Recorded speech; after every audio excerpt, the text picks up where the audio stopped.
The following episode of Jake's Happy Nostalgia Show was recorded before the SAG-AFTRA strike began. Our guest is in full support of the strike and stands in solidarity with the efforts of fellow SAG-AFTRA actors in their fight for fair wages and protections. Hi, I'm Kyle Nelson, and you're watching a podcast where nostalgia comes alive. It's Jake's Happy Nostalgia Show. Roll it!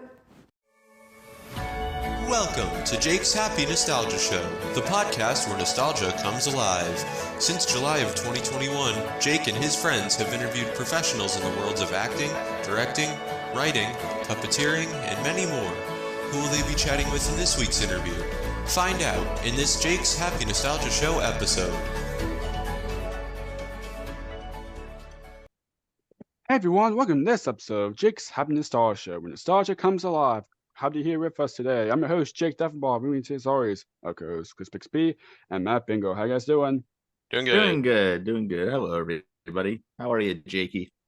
That's great to hear. I'm doing great as always. Thank you for asking. Chris, what do we have for today? Very excited about today's guest. He is an actor and director who many may know as Walter Nichols on the Nickelodeon series Drake and Josh. And we're here to talk about that and some of his other acting and directing projects. And here he is, Jonathan Goldstein. Jonathan, happy to have you here. Happy to be here, everybody. Howdy. Howdy. Howdy. Happy to have you here. So to start this off, could you tell our audience a little bit about yourself and what you do? Well, I'm an actor. I also am a teacher. I teach acting. I do some directing and some producing. I'm also a part-time musician for fun. And yeah, I am venturing into the podcast world myself with a partner, my friend John Sylvain. We're doing a podcast. And just the other day, we did our first episode. Wonderful. Oh, nice. Oh, wow, nice. We did our very Fantastic. first episode. It's called the Heavy Love Podcast. And it's about, I guess the best way to describe it is trying to explore people's passion and their dreams and how they find their voice in whatever it is they're trying to accomplish, whether it's becoming the world's greatest guitar player or just being able to play the guitar, or, you know, somebody like our first guest was a woman named Lisa Lillian, who you guys might know. She has a thing called Hungry Girl, which is sort of one of the original online foodie kind of things, and she has really wonderful in the history of and the trajectory of how she found her voice and how she established herself not only as a online presence, like an influencer before there were influencers, but how she then broke out and she has cookbooks out and did a lot of TV appearances and things like that. It's pretty cool stuff. So I'm branching out into the podcast world, and that's the Heavy Love Podcast. I think we're going to be doing it on YouTube. I think we're going to start a YouTube channel, which is what you guys have, right? Right. Yes. Yeah. Mhm. Yeah. Yes, we do. Yeah, since the start of the show, yeah.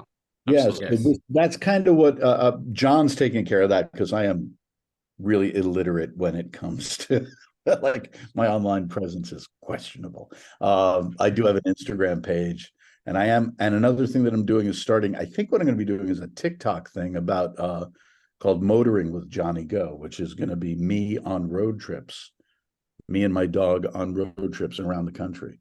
Oh, nice. That's cool. Wow. Yeah. Awesome. Awesome. So we're going to be doing that soon. So before getting into the acting industry, how did you grow up and what was your childhood like? Oh, I had such a great childhood. I'm actually in my hometown right now visiting my father. I'm a New Yorker.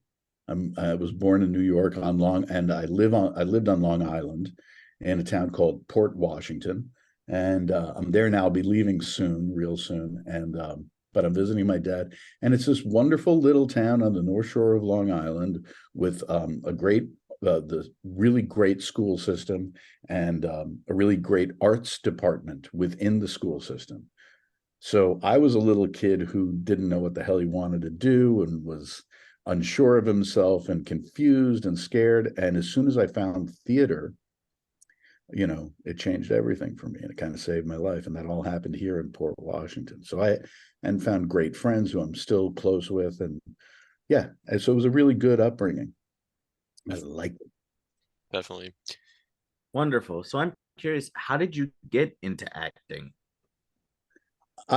Well, I mean, I'm one of those genetic freaks. I mean, some people just, some people are born to be mathematicians. Some people are born to do this, that. For me, it was just something I always gravitated towards. When I was really young, I loved to pretend, and I loved being told stories. And I even was a little bit of a serial liar for a minute when I was like in the fourth, fifth grade. And it was not lying about important things. It was just sort of telling stories. And that sort of, I realized that was just part of my personality, something that I wanted to do. It was to tell stories. And when I got to go on stage when I was a little kid for the first time, everything just sort of clicked in for me, and I loved it. And it gave me like I said, about my podcast, like, how did you find your voice? That's what happened to me when I was around 11 years old. I auditioned for my first play. Really, I had auditioned for some other things in like summer camp and wanted to do it, but it was always kind of a goof, but I always really loved it. And then I found out I could do it for real, and I never looked back. That's awesome. So who are some of your biggest acting inspirations? Oh gosh, well, there's Dustin Hoffman and Robert Redford were in some movies in the late 60s and early 70s that when I saw, they were already a couple of years old when I saw them when I was old enough, that really sort of shaped me. And one was a movie with Robert Redford called Jeremiah Johnson, which is about a mountain man. It's a bit like the movie The Reverend that Leonardo DiCaprio just did a few years back that won all the Oscars. It's a similar story to that. And it's about this guy that goes up into the mountains and tries to live his life there. And another Western that I think was Dustin Hoffman's second movie called Little Big Man, which is this crazy story about a little white kid who was, his family were frontiers people, and they get killed by one group of Indians, and he gets raised by another group of Indians, and then he gets back into the white man's world. And it's a comparison between those worlds and, what it is to be a human being. It's a beautiful little story. It's written originally from a novel by Thomas Berger. And those two movies really opened me up to what storytelling could be and what acting could be and all that. And those were the things that really influenced me. There were other actors too, like Peter O'Toole in Lawrence of Arabia. It was amazing to me. Katharine Hepburn, who was just like unbelievable charm and poise. A lot of the old movie stars that I'd watch on TV in black and white movies as a little kid. And then also my parents took me to theater when I was young. So I saw people on stage doing it, and that also made me go, yeah.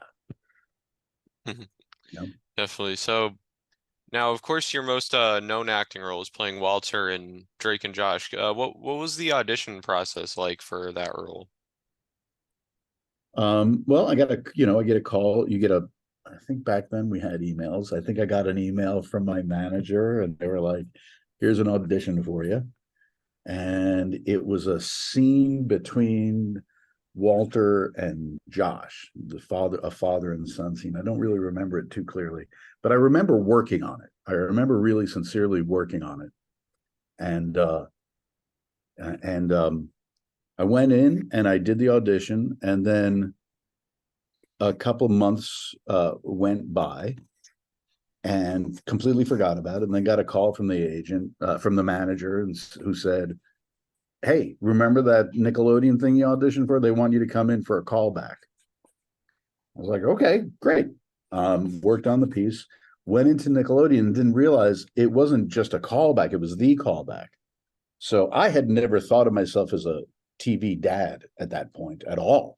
And I go in there and I'm sitting with 10 other guys who were all guys I'd seen on TV, who were all TV dads. They were either on commercials or other TV shows.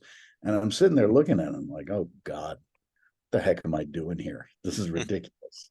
And then it was my turn finally. I go in and there's this guy sitting there. And I was a waiter at the time. I was a waiter at a fancy restaurant in Beverly Hills. And I go in and I see this guy sitting there who was one of my regular customers. Oh, wow. And I'm like, Dan? And he looks at me. And at the time I had cut my hair, I had shaved my beard. And Dan had known me in the restaurant as a guy with hair a bit longer than this, just a little shaggier, not really long, and with a big beard. And also for the months that I had been waiting on him, I had injured my knee, so I had a limp. And here I am walking in and I'm all clean shaven, I have no limp, and he looks at me and he's like, yeah, I'm Dan. Who are you? And I go, it's me, it's Jonathan. And he goes, Jonathan, what? Oh my God, Jonathan, what are you doing here?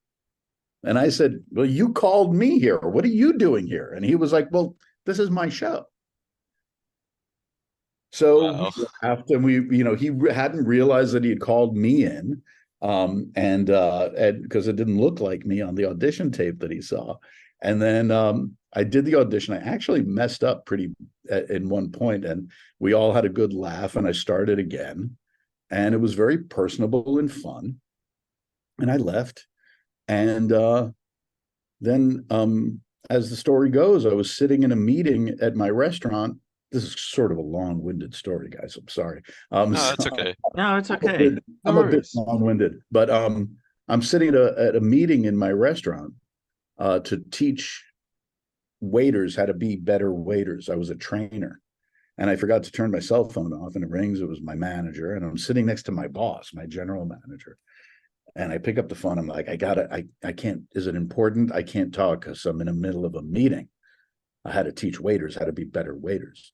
And she goes, well, don't you want to be on television? And I said, don't mess with me. Of course I want to be on television. Leave me alone. Is it something important? She was like, no. You want to be on television? You got that Nickelodeon job. Uh-huh. And I was like, what? And she goes, no, really, you got that job. And this is every actor waiter's dream. I was like, hold on a second. I turned to my boss and I looked him square in the eyes and I went, I quit. And he said, what? He was a friend. He goes, what? And I was like, I'm only kidding, but I just got a TV show. I got to go. And he was like, what do you mean you have to go? And I was like, well, I got to sign some papers or some such nonsense. But I had to get out. It was like, I can't sit here. So I went to my manager's office and we celebrated. It was really great.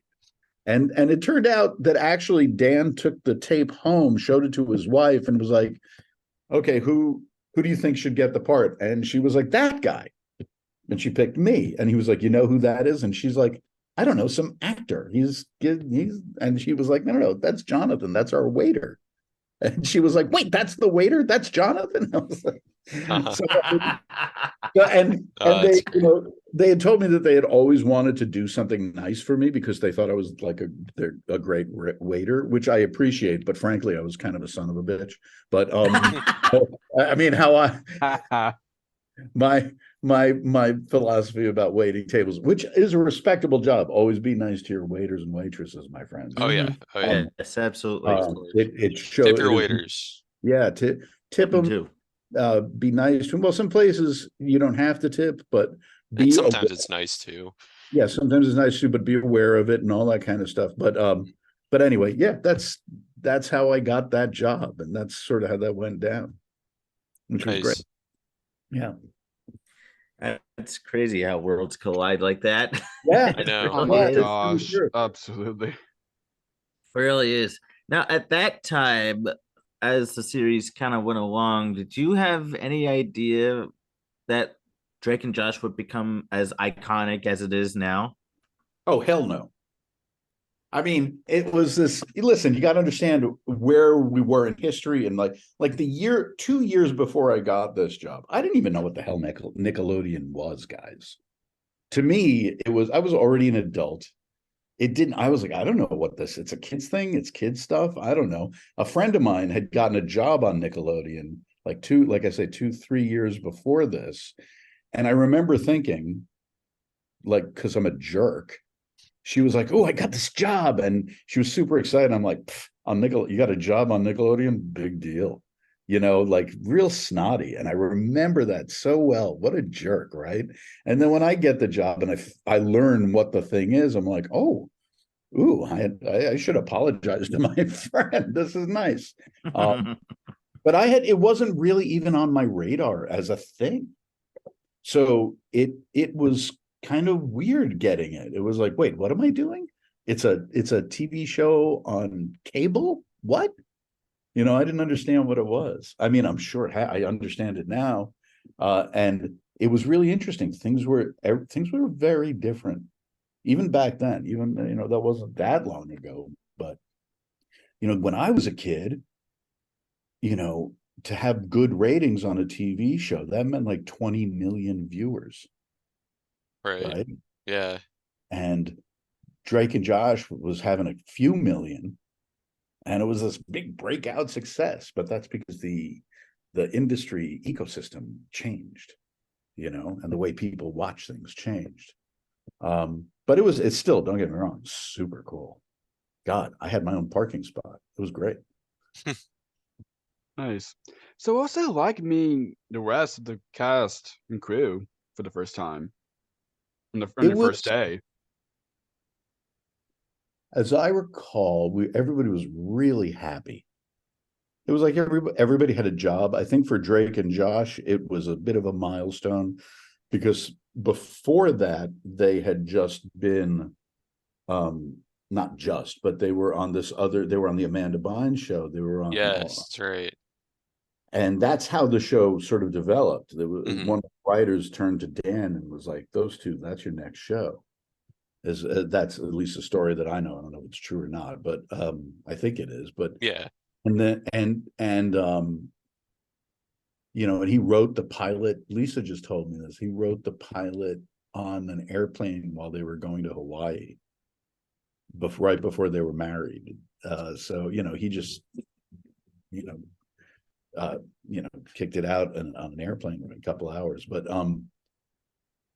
But wait, what was the question? I got lost, guys. it was what was it like meeting the rest of the cast for the first time?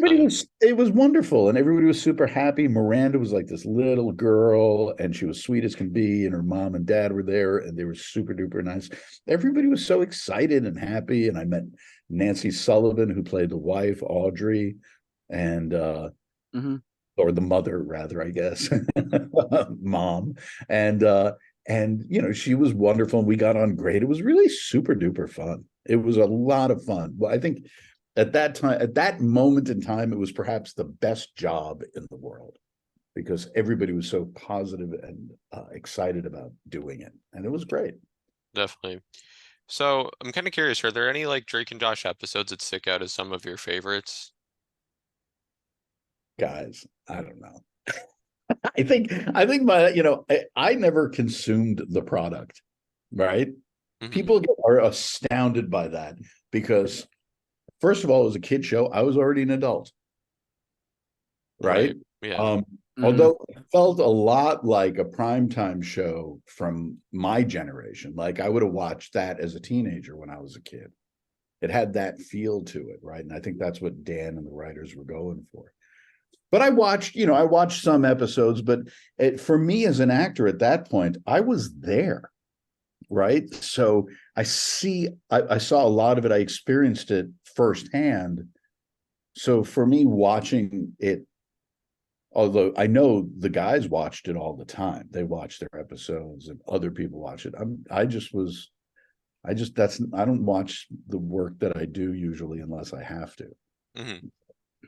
Like if I have to go back and do a reel and like cut together scenes that I've done so I can give it to my agent so the agents can send it out when I'm auditioning, for people who are like, let me see, that's the only time I really look at my work now.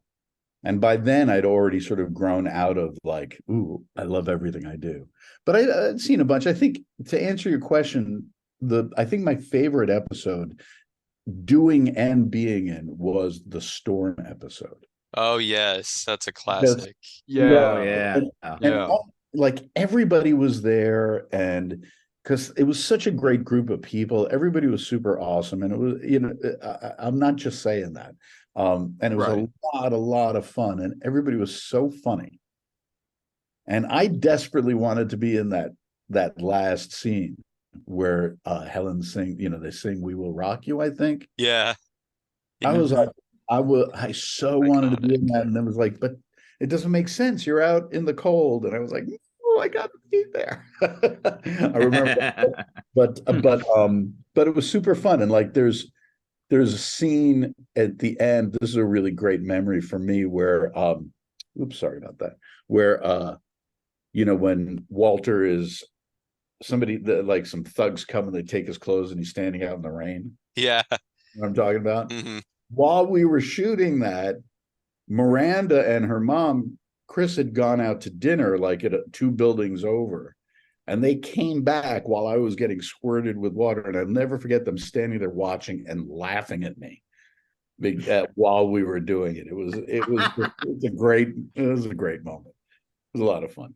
That's a good one. And one of my favorites is the episode I Love Sushi, where Drake and Josh like have to get jobs because their house like had gotten robbed or something. They robbed the house, yeah. Yeah. And they wanted to buy all the furniture back. Was that the deal? Am I Yeah, remember? they wanted to Mhm. buy all the furniture back, so they had to go to this Oh yeah. place to help them find, a Well, possible job. right, and they're like, the sushi is going on a conveyor belt. Yeah. And it's So like going really fast. that's a ripoff, right? That's Yeah. that's an homage to an old I Love Lucy episode. Oh yes. Mhm. Which is one of the things that I loved about, Dan and the writers have all gone on that were on Drake and Josh to do like amazing stuff. The Right? writing was fantastic on that show. Oh Guys, yeah. and Yeah. they're killers now. Like, what's it called? Big Bang Theory. All Oh yeah. yeah. Yeah. They're all over the place. They're all badasses, right? They're really good writers. Thanks, guys, for giving me more work. I'm only kidding, the writers. Anyway, but they were super great, and they had an aesthetic and an eye to, the art of the sitcom and the art of, making people laugh. And that homage to Lucy was to the Lucy show was just great.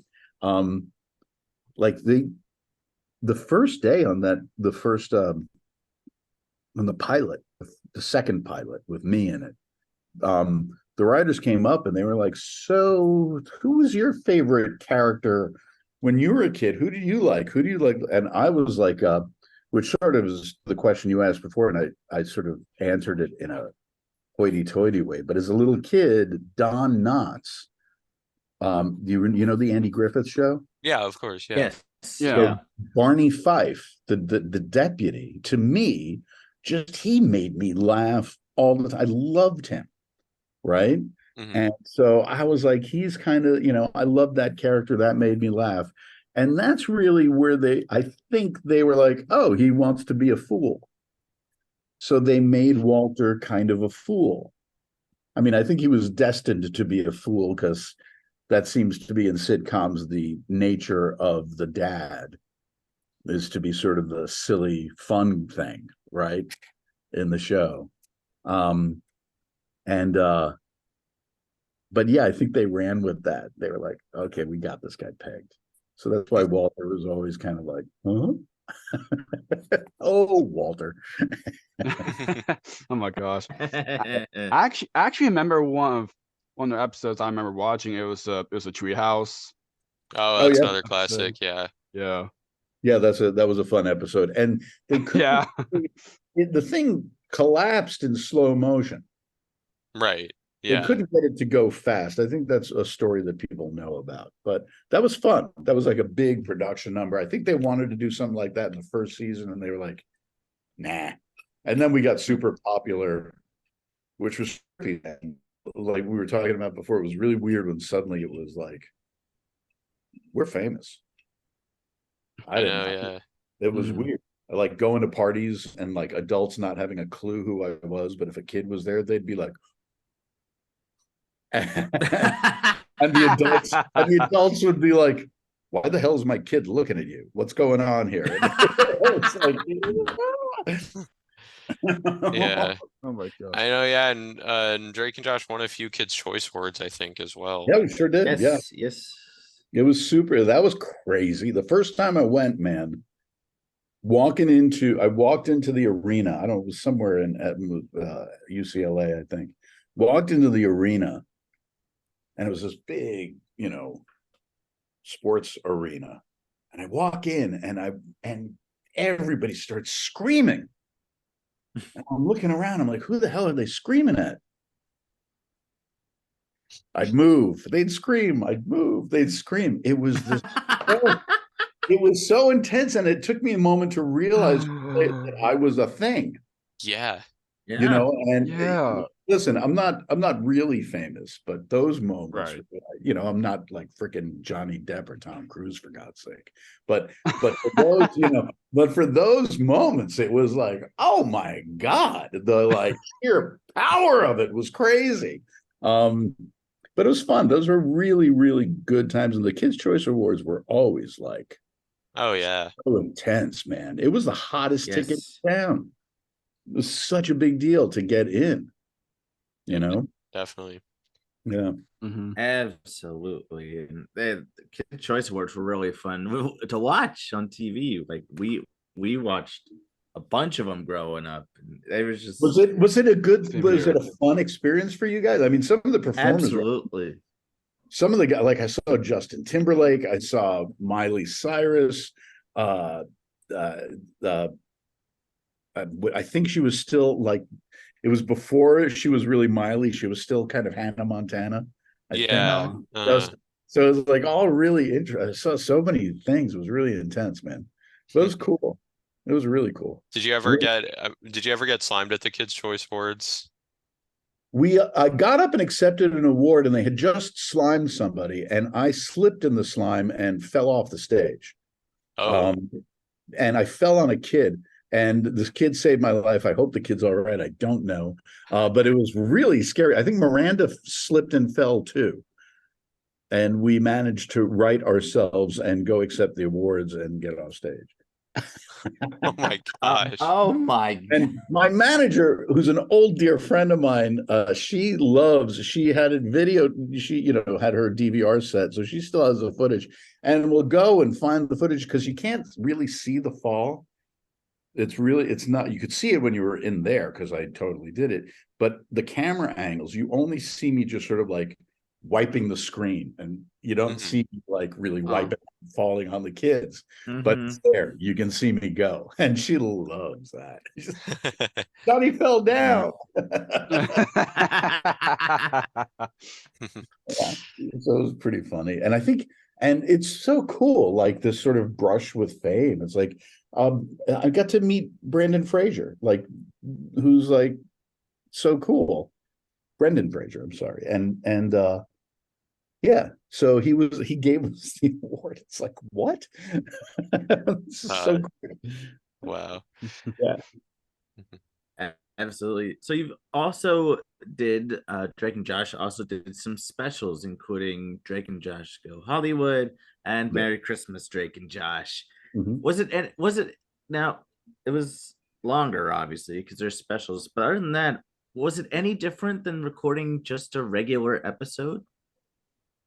Well, yeah, more time. There's sort of more, it's more work for the crew and the actual creation of the thing, because it's not, you're not doing like 30 some odd pages. You're doing, maybe 90 or 100 pages, which is just, the length of it there's more production behind it. So there's more time spent and things like that. And, more interesting, because they throw a little bit more money at it. There's, you're going on some more locations to make it a little bit more special and stuff like that.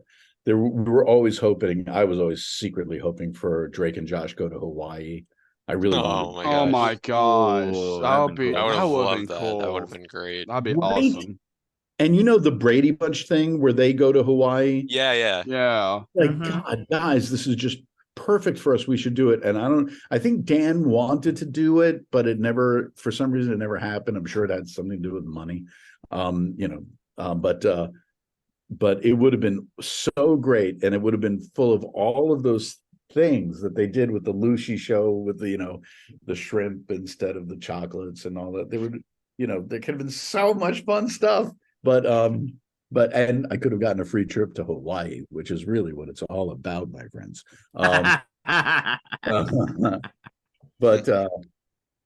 But yeah, those were great shows, and that's really what happened. It was just a little bit more production value and a little bit more time spent. Right. And they were great. Definitely. Awesome. Oh, and there was a premiere too, where I met what's her name? Oh gosh, she's so lovely. She was just in Up, Kiki Palmer? Palmer. Yeah. Yeah. And she was so sweet. I mean, she was a little kid. She's a woman now. She's an adult. But she was so sweet. And she came up to me. She was like, I'm a fan. She was so nice. Really nice. So I'm happy to see all the success that kid has had. She's really good. Yeah, she went on to have her own Nickelodeon show, True Jackson VP. Yeah. I think True Jackson, I think it was like the first season of that had just aired or something like that when I met her, or because she had been on something. Yeah, I think that was it. Right. Just started because they shot in the same studio and we were off. Yeah. So I'm kind of curious, who are some of your favorite characters on Drake and Josh to do scenes with? Well, the boys, of course, because it was like working with two, elder statesmen.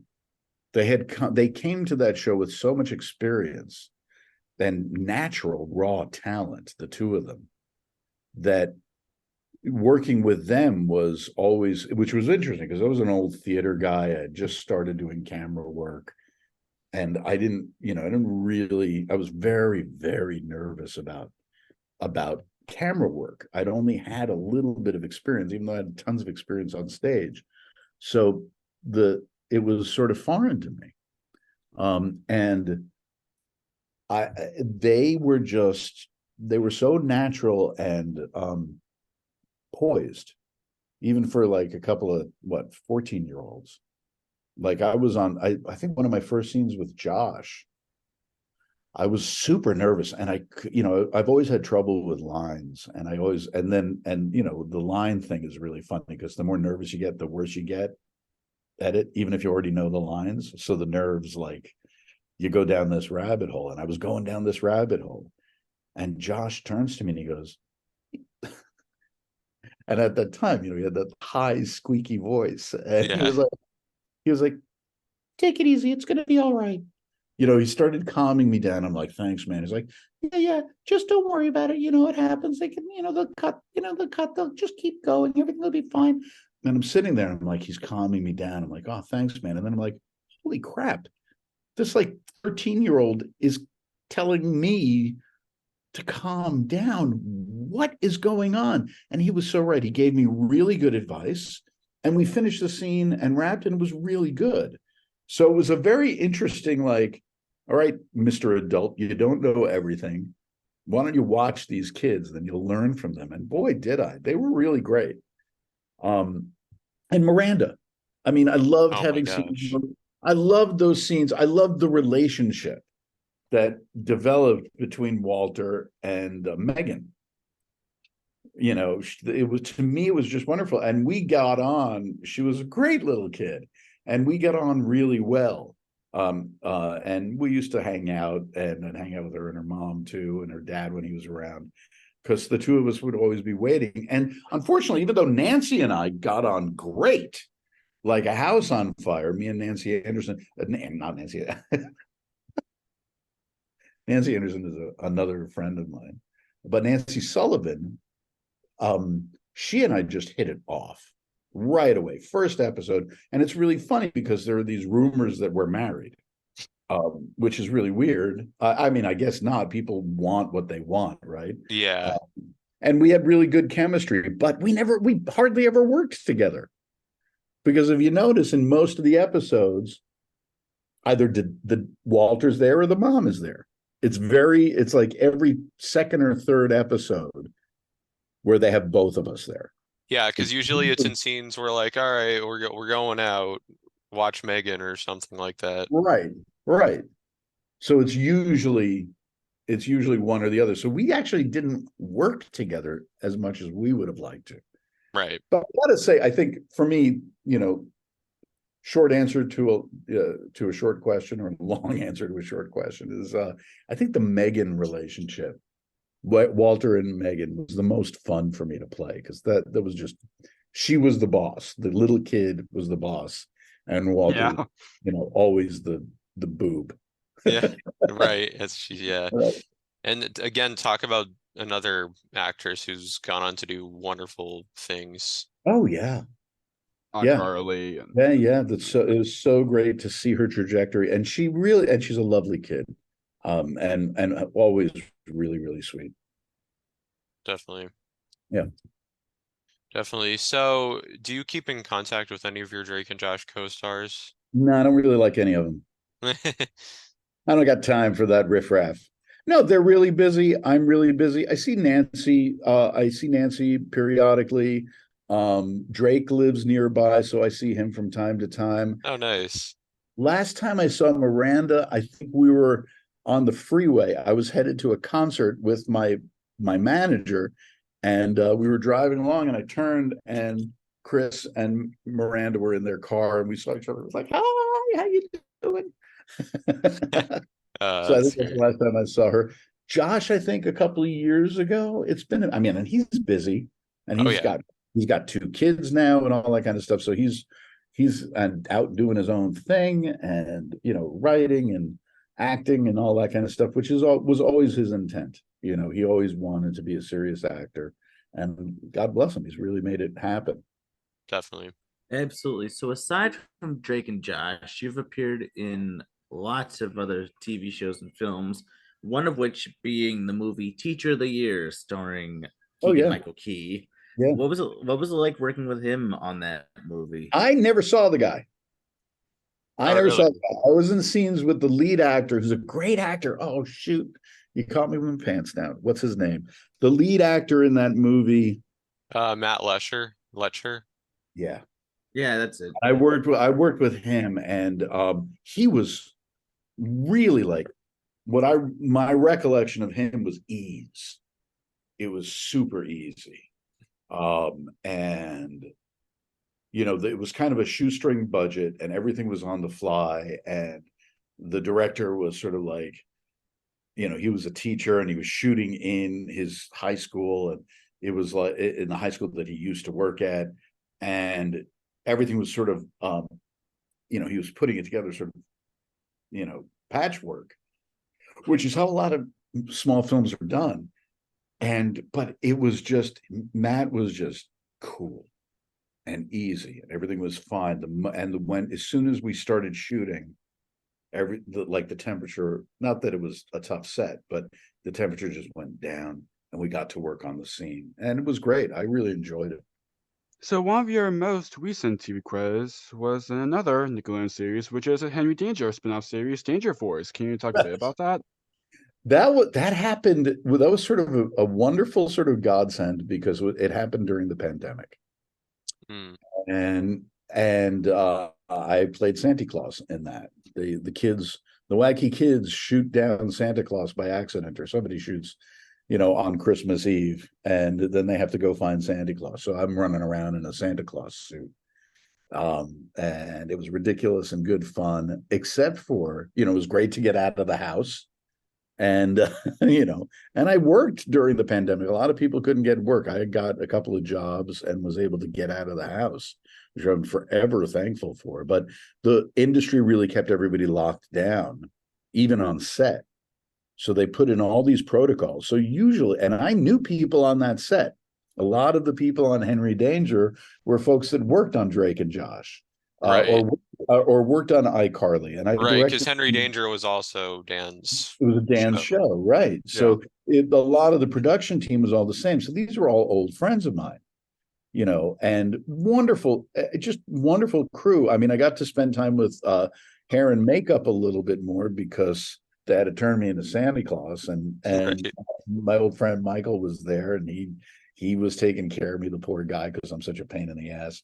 But he turned me into Santa Claus, so I got to spend time with him. But mostly everybody was sequestered to their area, and I was in my dressing room the majority I was in 2 episodes. So for 2 weeks, I'd get there, I'd go right to my dressing room and sit there and wait. And then you get out onto the set and everybody's masked up, and you don't take off your masks until you're on the hot set rolling, not even for rehearsal. So everybody's really separated, everybody's far away. So I couldn't really, it was like, hi, hey, how you doing? It's so good to see you. Bye. One of my closest friends in the world, coincidentally, was working as a stand-in on the show for lighting and stuff like that, which is a great Hollywood gig to get for all you young actors there. If you can get a stand-in gig, it's a great way to learn how to be on set and learn the job, and because you really do have to know the acting, you have to know the blocking. So it's a really great thing to do. But so a good friend of mine does that, and I couldn't even hang out with her. I couldn't even invite her into my fancy schmancy dressing room because I was playing Santa Claus. Santa Claus always gets a nice dressing room. That was a joke, guys. You're supposed to laugh there. Not even, you're like sitting there. What's this guy gonna wrap this up? Absolutely. So, Awesome. kind of moving on from the acting industry, you're also a director. How did directing kind of come into play? Well, I'd always, I started in this storytelling game when I was a kid, right? Did community theater, and even then in high school, I directed, I think, my first play in high school, and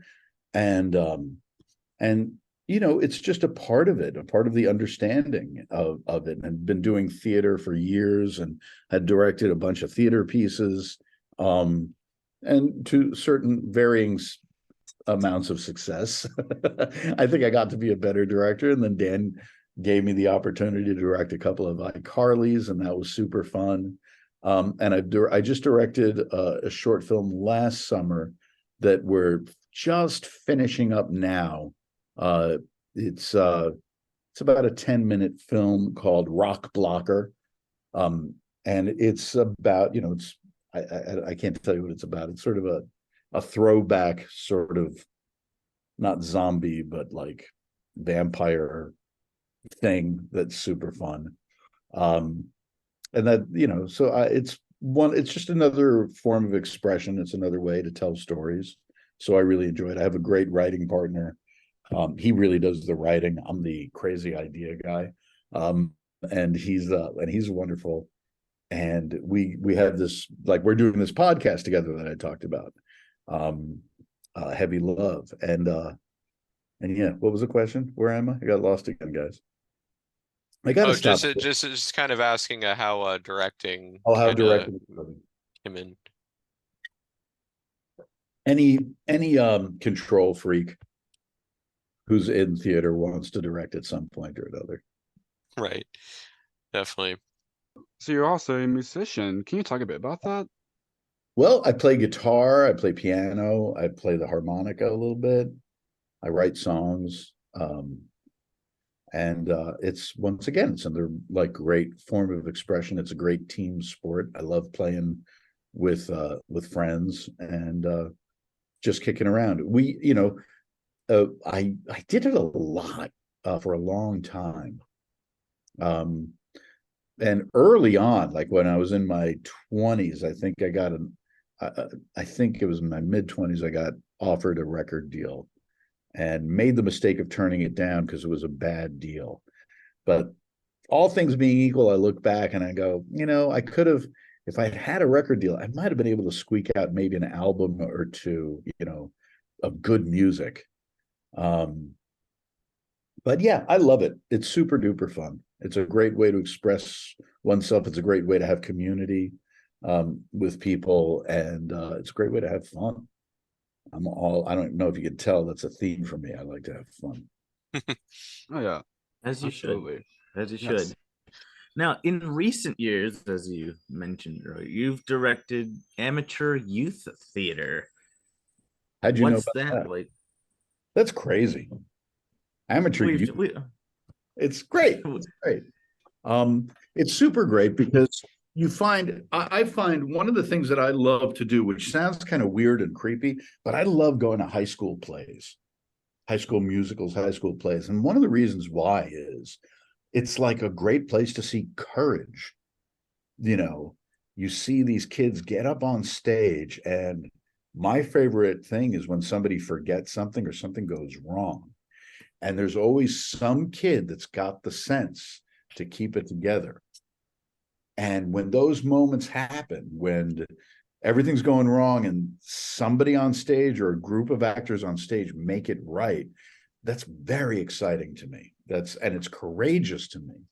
So that's one of the things that I love about theater. It's about, it's a little self-conscious in a way, but the stories that we tell are about people overcoming or a journey that somebody's on, and watching somebody go through that journey in a way that appears to be real takes a certain amount of willpower to, like, I'm going to pretend that this thing is happening for real in this moment, even though we all know it's premeditated, right? Yeah. It's what we love about movies. It's like when you watch a movie, it's like being a fly on the wall, right? But you know that those actors are there on a job.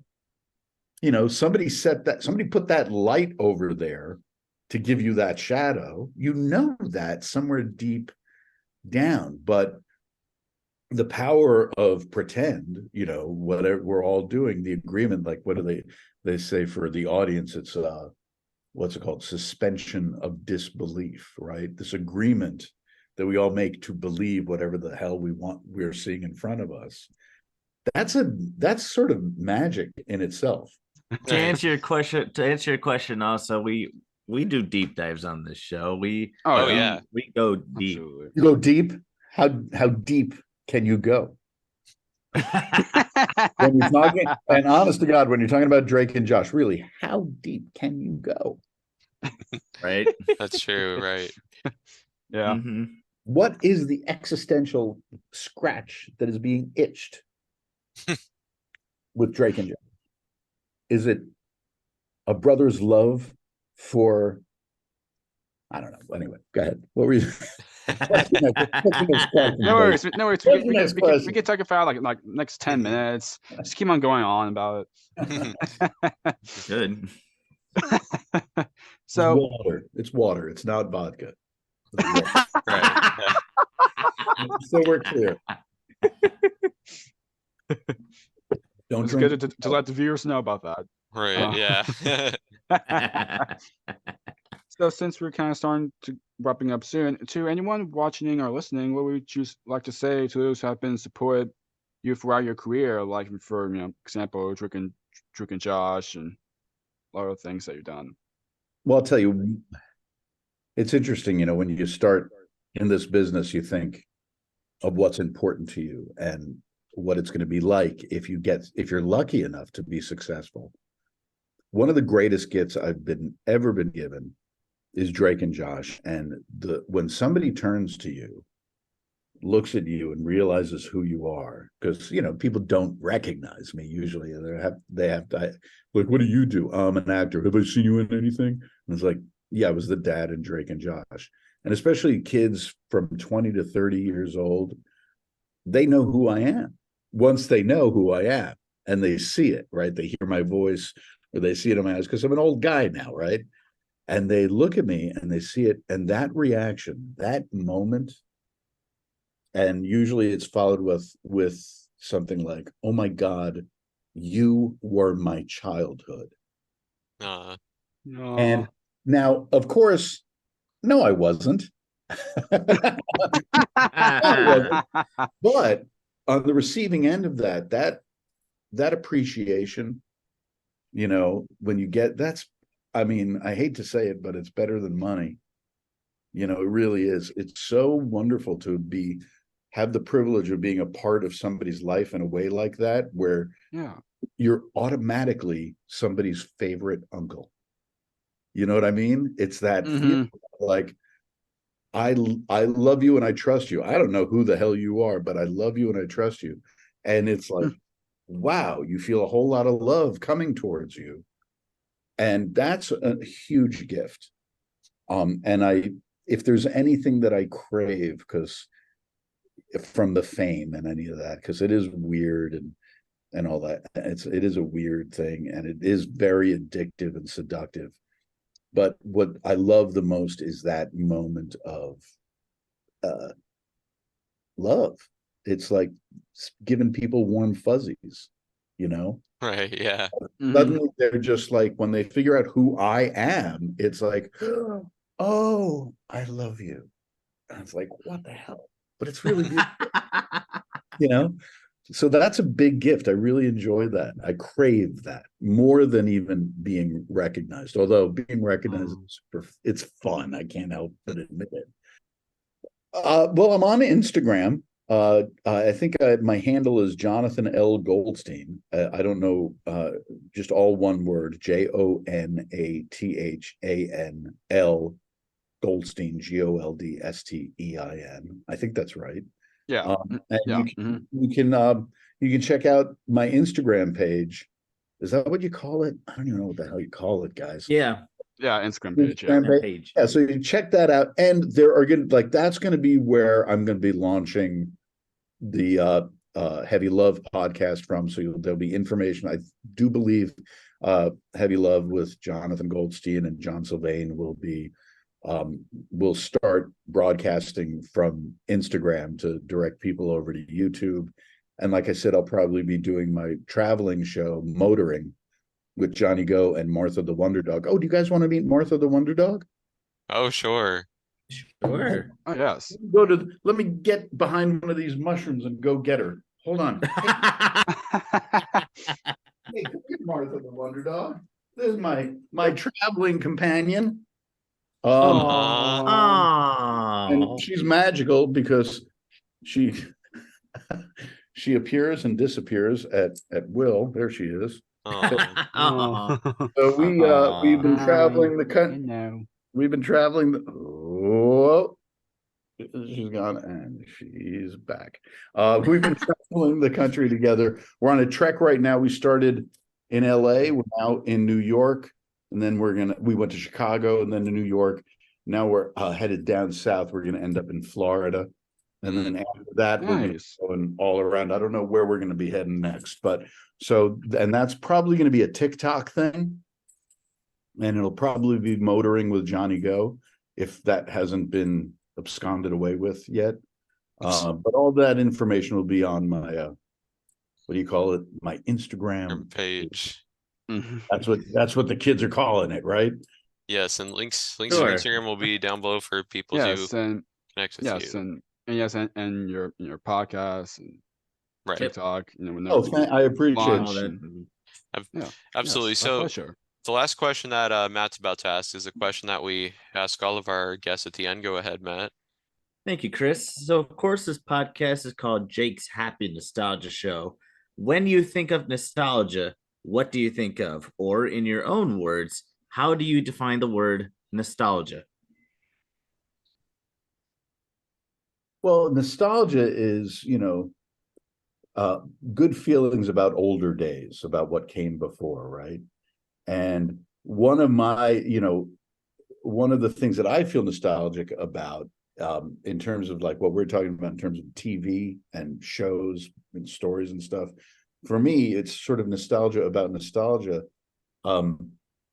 Like as a kid, one of my favorite shows, of course, was Happy Days.